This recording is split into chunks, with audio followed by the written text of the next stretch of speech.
Hello बच्चों, कैसे हो आप। आज हम कक्षा 5 पर्यावरण अध्ययन की वर्कशीट हल करेंगे। अध्याय 11 सुनीता अंतरिक्ष में। तो चलिए वर्कशीट हल करते हैं। प्रश्न 1, निम्न रिक्त स्थानों में सही शब्द भरिए। बच्चों, नीचे कुछ रिक्त स्थान दिए गए हैं, आपको इन रिक्त स्थानों में सही शब्द भरने हैं। क करते हैं, सुनीता विलियम्स के बाल अंतरिक्ष में हमेशा डैश रहते थे, तो यहाँ लिखेंगे खड़े। ख, आकाश, तारे, सूर्य और चंद्रमा सभी डैश में हैं, तो यहाँ लिखेंगे अंतरिक्ष। ग, सुनीता विलियम्स पृथ्वी से डैश किलोमीटर दूर चली गई, तो यहाँ लिखेंगे 360। घ, पृथ्वी हर चीज़ को अपनी तरफ डैश रखती है, तो यहाँ लिखेंगे खींचकर। ड़, अंतरिक्ष से पृथ्वी डैश की तरह दिखती है, तो यहाँ लिखेंगे ग्लोब।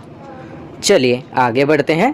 प्रश्न 2, पाठ्य पुस्तक की सहायता से निम्न प्रश्नों का उत्तर संक्षिप्त में लिखिए। तो बच्चों, अब नीचे कुछ प्रश्न दिए गए हैं, आपको इन प्रश्नों का उत्तर अपनी पाठ्य पुस्तक की सहायता से लिखना है। आपकी सुविधा के लिए मैंने इन प्रश्नों के उत्तर लिखे हैं। का प्रश्न है, अंतरिक्ष यात्री सुनीता विलियम्स स्कूल टीचर क्यों बनना चाहती है। यहाँ पर थोड़ी सी त्रुटि है, यहाँ चाहती है की जगह चाहती थी होना चाहिए। तो इसका उत्तर लिखेंगे, सुनीता विलियम्स स्कूल टीचर इसलिए बनना चाहती थी क्योंकि वह बच्चों को टीचर बनकर विज्ञान और गणित का महत्व समझाना चाहती थी। ख प्रश्न, चांद पर उतरने वाले सबसे पहले व्यक्ति कौन थे। तो इसका उत्तर लिखेंगे, चांद पर उतरने वाले सबसे पहले व्यक्ति नील आर्मस्ट्रॉन्ग थे। ग प्रश्न, चांद से जुड़े कौन कौन से त्योहार मनाए जाते हैं। तो बच्चों, ये तो आपको मालूम ही होगा कि चांद से जुड़े हमारे देश में कई त्योहार मनाए जाते हैं, जैसे करवा चौथ, ईद, बुद्ध पूर्णिमा, गुरु पूर्णिमा। चलिए आगे बढ़ते हैं। घ, पहाड़ों से या किसी भी ढलान से पानी हमेशा नीचे की ओर क्यों बहता है। तो इसका उत्तर लिखेंगे, पहाड़ों से या किसी भी ढलान से पानी हमेशा नीचे की ओर पृथ्वी के गुरुत्वाकर्षण बल के कारण बहता है। चलिए आगे बढ़ते हैं। प्रश्न 3, सही कथन के सामने सही का तथा गलत कथन के सामने गलत का निशान लगाइए। तो बच्चों, अब नीचे कुछ कथन दिए गए हैं, आपको इन कथनों को पढ़ना है और सही के आगे सही का और गलत के आगे गलत का निशान लगाना है। क कथन है, ग्लोब का नीला भाग समुद्र को दर्शाता है, सही।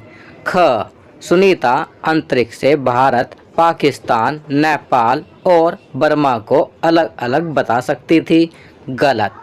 ग, पूर्णमासी के दिन चांद पूरा दिखाई देता है, सही। घ, अंतरिक्ष से पृथ्वी बहुत ही अद्भुत और सुंदर दिखती है, सही।